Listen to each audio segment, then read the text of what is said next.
नमस्कार, मैं हूं आपके साथ अंजलि त्यागी और आप देख रहे हैं सिंगाजी न्यूज। आइए बढ़ते हैं बुलेटिन की ओर। सीहोर जिले की जावर तहसील से एक चौंकाने वाला मामला सामने आया है, जहां गाड़िया लोहार शासकीय विद्यालय से सेवानिवृत्त शिक्षक चरणलाल वैद्य पर गंभीर पारिवारिक और सामाजिक आरोप लगाए गए हैं। उनकी धर्मपत्नी उषा वैद्य पिछले 25 वर्षों से न्याय के लिए संघर्ष कर रही है।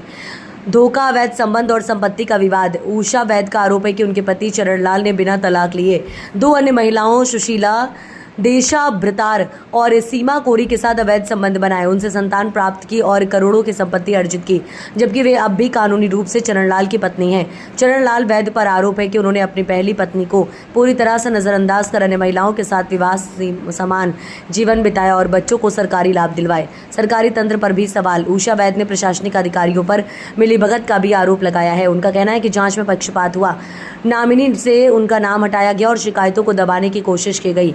प्रमुख आरोप 2 महिलाओं से अवैध संबंध और उनसे संतान, सरकारी सुविधाओं का दुरुपयोग, बिना तलाक, दूसरी महिलाओं के साथ वैवाहिक जीवन, संपत्ति में बेनामी लेन देन और फर्जी नामों का उपयोग।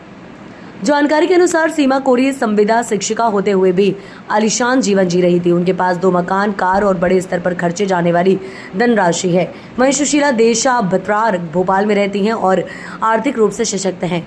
सवाल ये उठता है कि ये संपत्ति और साधन आए कहां से। उषा वैद्य का कहना है कि उन्होंने कलेक्टर कार्यालय, जनसुनवाई और अन्य सरकारी माध्यमों से न्याय की मांग की, लेकिन आज तक कोई ठोस कार्रवाई नहीं हुई। तीनों आरोपियों चरणलाल, सुशीला, सीमा के खिलाफ कड़ी कार्रवाई, संपत्ति और बैंक खातों की गहन जांच, फर्जी दस्तावेजों की जांच और जब्ती, उन्हें पत्नी के रूप में उनका कानूनी हक दिलाया जाए। अब देखना यह है कि क्या जिला प्रशासन और संबंधित विभाग एक महिला की 25 वर्षों की पीड़ा को सुन पाएंगे या ये मामला भी फाइलों में दबकर रह जाएगा। आपका उषा पति चरणलाल वैद्य। क्या मामला है आपका? मेरा पति का मामला है। क्या मामला है पति का? मेरे पति ने 2 औरतों से अवैध संबंध बना के सालों से रख रखी है जी। बच्चे भी पैदा कर लिए जी। वो हमारी तरफ तो कोई ध्यान ही नहीं दिया आज तक के। जी। अभी वो जावर से आष्टा में रह रहा है एक औरत के साथ, और एक औरत अभी चली गई है, 1.5 साल हुआ, भोपाल चली गई, अब रिटायर हो गई, वो आती जाती है वो। जी। शासन प्रशासन से आपको क्या मदद मिली अभी तक? अभी तक कुछ भी मदद नहीं मिली है, कुछ भी। बस मैं सालों से सबको, कलेक्टर साहब को, एसपी साहब को, जावर थाने में, आष्टा थाने में मैंने सब दूर दिया, लेकिन बस कभी कभी 6 महीने में कोई बयान लेने आ जाते हैं और उसके बाद में कोई कार्रवाई नहीं हुई आज तक के। मैंने विभाग में भी कई चक्कर दे दिए, कई चक्कर आवेदन दिए सबूत सहित, लेकिन विभाग की मिली भगत से आज तक के ना तो उन औरतों पे कोई कार्रवाई हुई, ना मेरे पति पे कुछ भी नहीं हुआ।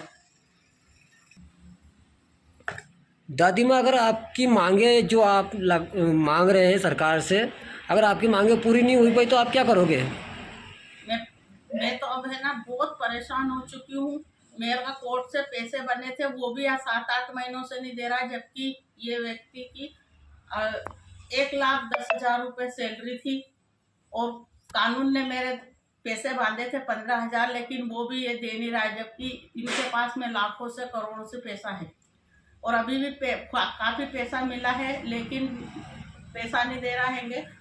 और मैं तो अब प्रशासन के खिलाफ और मेरे पति के सबसे परेशान हो चुकी हूँ और मैं अब आत्महत्या कर लूँगी, क्योंकि मैं सब तरफ से परेशान हो चुकी हूँ।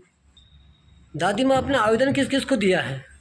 आवेदन मैंने कई चक्कर एसपी ऑफिस में भी दिया है, कलेक्टर साहब को भी दिया है, विभाग में भी कई चक्कर सब सबूत सहित दिया हैगा, लेकिन थानों में भी दिया, लेकिन मेरी आज तक के किसी ने भी कोई सुनवाई नहीं हुई, कोई कार्रवाई नहीं हुई।